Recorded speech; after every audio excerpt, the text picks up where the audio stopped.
Hey Randy, are you home right now? I was wondering if you wouldn't mind checking something on my laptop for me. I was just curious if my USB was still in there or not. Can you look for me? Yeah, it's still here in the laptop. This is your USB that you use for work, right? Did you forget it today? I totally did, yeah. But I have some files from there that I really need to have with me to get some work done today. Oh, really? Well, shoot, that's too bad. Do you want me to come over and bring it to you? I'm not working today, so I could do that if you wanted me to. No, you don't have to worry about doing that. But would you mind turning on my laptop and just seeing if the files I need are there in the first place? You want me to get on your laptop? Well, okay, but only if you're sure it's okay with you and you won't get in trouble with work. It'll be totally fine. I know that you're not trying to steal any company's secrets or anything like that. Sure thing. Just let me know when, please. Okay, I think I should be good now. Actually, it seems like there are several windows you left open here. What exactly am I looking for? Could you open up the browser and look for a file labeled for this month? If you open that, you should be able to see some designs and photos of the company newsletter, right? Okay, if you see all of that, go ahead and put it all together for me, okay? Wait, you want me to mess around with these files for you? Yeah, it's fine. You're doing me a favor, remember? And I just have too many things going on today and totally forgot that I had to have this done by the end of the month. But, Phil, I can't just do your job for you. This doesn't feel right. Oh, please, you worry too much. It's fine. It's not like there's any sensitive information or anything like that in there. Besides, I'm giving you permission right now. I understand that, but I just feel like this is your work and you should be the one doing this, right? Maybe you should just work on this after you come home today. I thought about doing that too, but it's just not going to work. The boss wants to take us all out drinking tonight, so I won't be home until quite late. Well, I'm sorry, but I can't do this for you. I literally don't even know how. Come on, I'm begging you here. You have to do this for me, please. It'll just be this one time. I really don't like this right now, Phil. But I know you can do it. I mean, don't you design work at your job anyways? I've seen some of your stuff and I know that you can handle a measly corporate newsletter. It's just, well, I feel like you've been doing this more and more often. What have I been doing more often?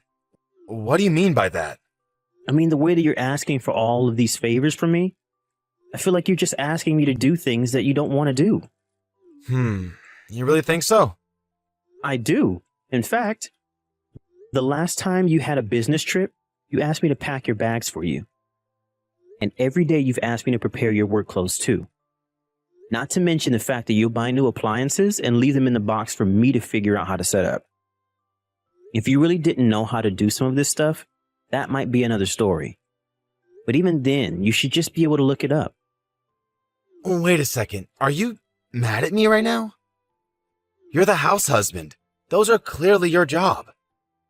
Besides, my mom would always do that stuff for me without ever complaining. Okay, well, I'm not your mom, and I don't think you should expect me to treat you like I am. You know that I really don't like being told what to do or given orders. I'm not asking you to be my mom or anything like that, man. All I'm saying is that I think you shouldn't be complaining about helping me out so much. I don't understand what happened to you, Phil. You didn't have any problem doing things for yourself when we first got married. But lately I feel like you come to me for just about everything. Now you're literally asking me to do some of your own job for you? Can't just stand by and pretend like this is okay. Okay, fine. I promise that from now on, I'm going to try and do everything that I'm able to do on my own. But can you please just this once do this little Photoshop job for me? Then I promise to never ask you for anything ever again. I already said that the answer was no. This is your work and you should be the one to do it. Ugh, why do you always have to be so stubborn? I don't get why you're acting like this towards me. I'm not acting like anything. I'm just saying that I don't want to do your work for you. I really don't think I'm being too unfair right now. Besides, what if your bosses find out that you were asking me to do this stuff for you? Well, they won't find out, so that's not even going to be a problem for me. Can't you just do this one little favor, Randy? I'm sorry, Phil, but I can't, and I won't. If you want, I can email those files to you and you can do them yourself. Okay, fine, whatever. I'll just go and do this all myself. Well, it was your job to begin with, so... And you don't even work full-time. And who are you to act all high and mighty towards me? I'm not trying to act high and mighty at all. But I work and take care of the house, remember? That's right. You're just a house husband and nothing more. That's why you ought to be taking care of me even more. Just whose money do you think it is that buys the food and pays for the roof over our heads, huh? Okay. If you really want to play this game, how about I ask who cooks that food and make sure what's under said roof is clean and livable? Doesn't matter because I'm the one who pays money for those things. You just do stuff with them after I've already paid. And I am so grateful that you have a job that can afford us all of these things. I really, truly am. But the fact of the matter is that we're married.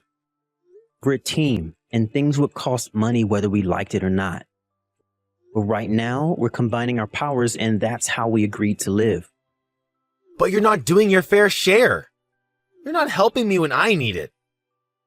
You really don't think that I do enough for you around here? Oh, you know what? Just drop it already. I'm sick and tired of having this conversation over and over again.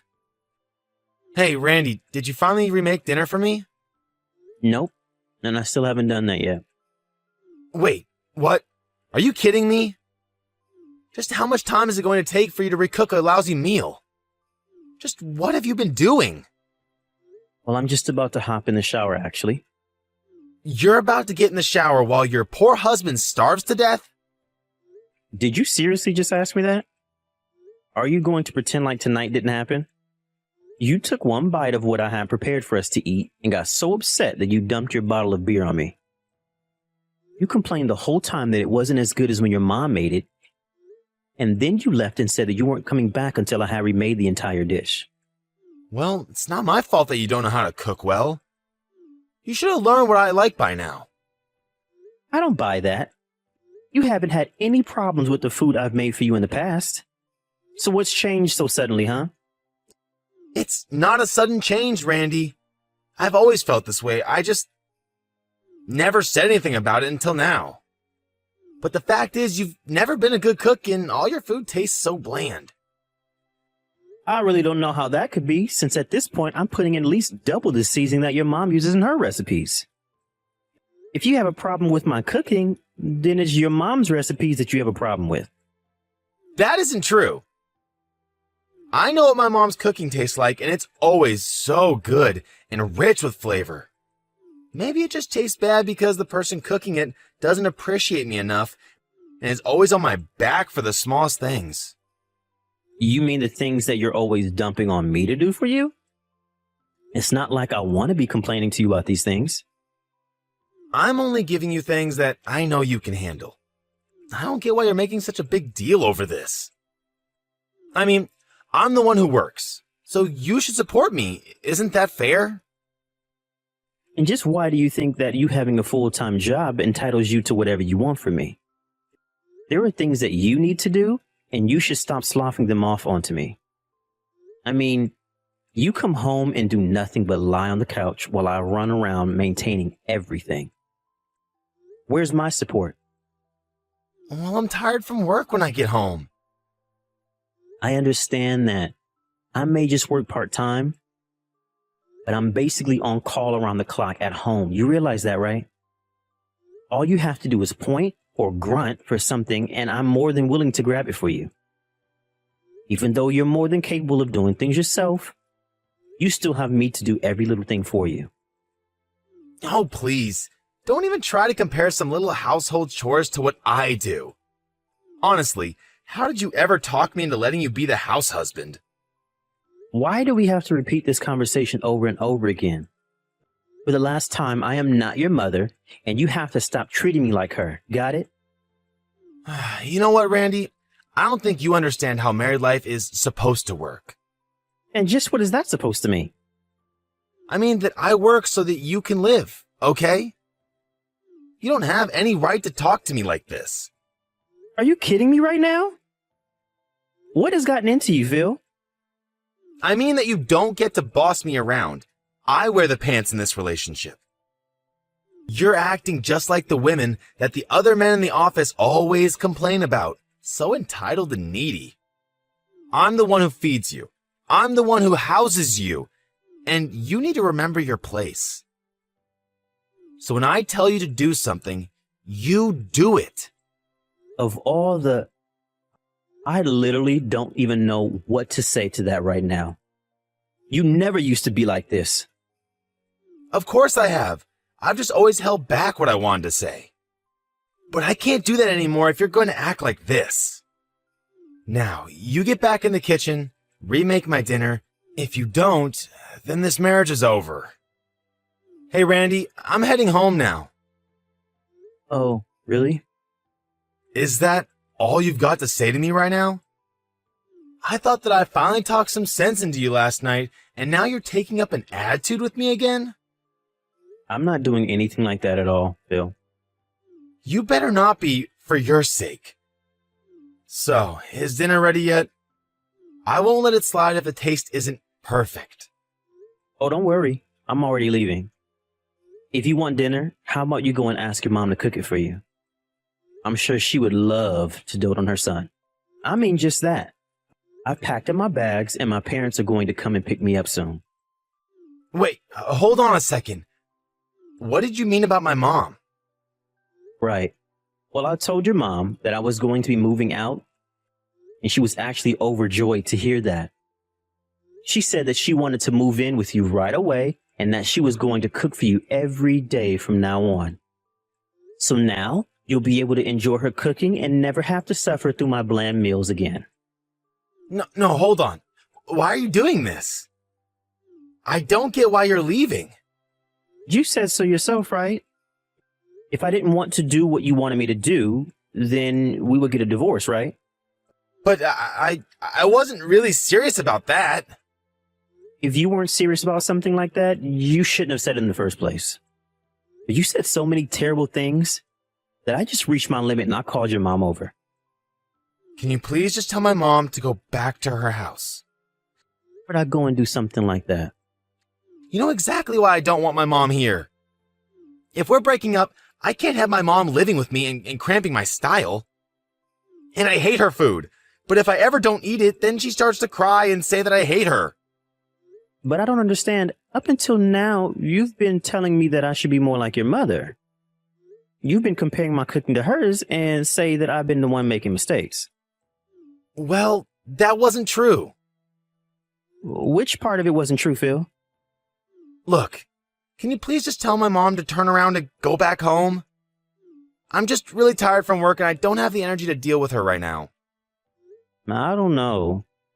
I've kind of told myself to never do anything you tell me to ever again. Anyways, I'm leaving my signed portion of the divorce papers on the kitchen table. You just need to sign in the highlighted parts and send them off.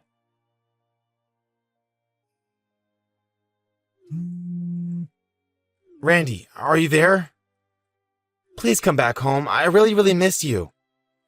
Can you please stop blowing up my phone with all of these calls and texts? I'm in the middle of dinner with my family right now.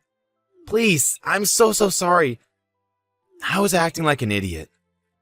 Oh, really? You were? And how were you doing that? I said things I shouldn't have. And did mean things as well. And you're only realizing now how much of an idiot you've been? Well, it's not exactly like that. And what do you mean by that? Well, during that night I went out drinking with my coworkers. I was kind of grumbling about our marriage to one of my colleagues. He said that it's important for a husband to be strict with this, well, in my case, husband, and remind them of who is in charge. And that's why you poured your beer on me? To tell me that you were in charge? I'm sorry, but you just weren't listening to what I was saying. You really are an idiot, Phil. I was listening, but it doesn't mean I was going to do it. And you never listened to what I was trying to tell you. But I'm so glad you found a way to shift blame to someone else for this. Please, I really am sorry for all of this. I don't want to hear it from you, Phil. But now you'll have to deal with your actual mom here. And we'll see if you treat her the same way that you treated me with all of your nagging and hurtful words. Just being gay doesn't absolve you of being a man, Phil. And worse than that, it's clear that you're just still a boy who wants a mommy but not his mommy. Don't you go trying to psychoanalyze me? It was only that I couldn't find the words to really get my point across. And so you came up with stuff about your mom instead? I'm afraid that Freud would have a field day with that one. But you just kept comparing me to your mom because you wanted someone who would do everything for you without a single word of protest, am I right? You're right. About everything. I'm sorry. I promise to never act this way again. Just please forgive me. Please, come home. I will not. So then you really want to get a divorce with me? Well, first of all, you did pour beer all over me because, in your own words, I wasn't listening to you. Well, but You're right. I'm so sorry. Is that all you can say for yourself? Do you have no sense of shame for what you did? I have no idea how you could act the way you did without a second thought. You might not have injured me physically, but you still hurt me. Well, it's never ever going to happen again. I swear it. I was just acting out is all. Acting out? Well, at least that we can agree on. You were acting exactly like a spoiled child would. I didn't marry someone so that I could be their babysitter. Randy, please. I know that I've been a complete idiot this week. But my mom has been driving me crazy this week and I can't stand her anymore. You were so much better to have around and I'm sorry for taking you for granted. So then you forgive me.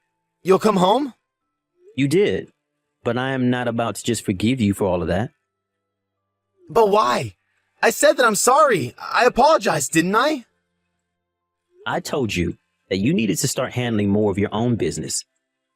And yet any time I went against you, you were ready to put me down right away. Well, I have my limits and I have been pushed way past them. I've been doing a lot of thinking this week myself. But I need you. How am I supposed to live without you? I promise to never be mean to you ever again. Then just sign the divorce papers and send them off. That would be the nicest thing you could do for me. No, anything but that, please. I'm not going to look after you anymore. You want your mommy? Well, now she's living with you. I need a man who isn't afraid to take care of himself and his partner. Now, goodbye. After that, something snapped in Phil, and he finally agreed to sign the divorce papers. I actually never got along with Phil's mother, so when she heard we were splitting up, she was just overjoyed. I'll admit that when we first met, I thought that Phil being a mama's boy made him somewhat cute and vulnerable. Little did I realize that it was a cover for deeper personal issues that he had yet to work through. Even after the divorce, I still received texts from him begging me to save him from his mother, but I merely ignored them. It's true, Phil never cheated or hit me, but I knew that our marriage was never going to work out. Perhaps there's a lesson in here about being careful what you wish for, or not taking people for granted. But I think the most important lesson here is to not think that being more in touch with your feelings exempts you from being responsible for acting on them without thinking.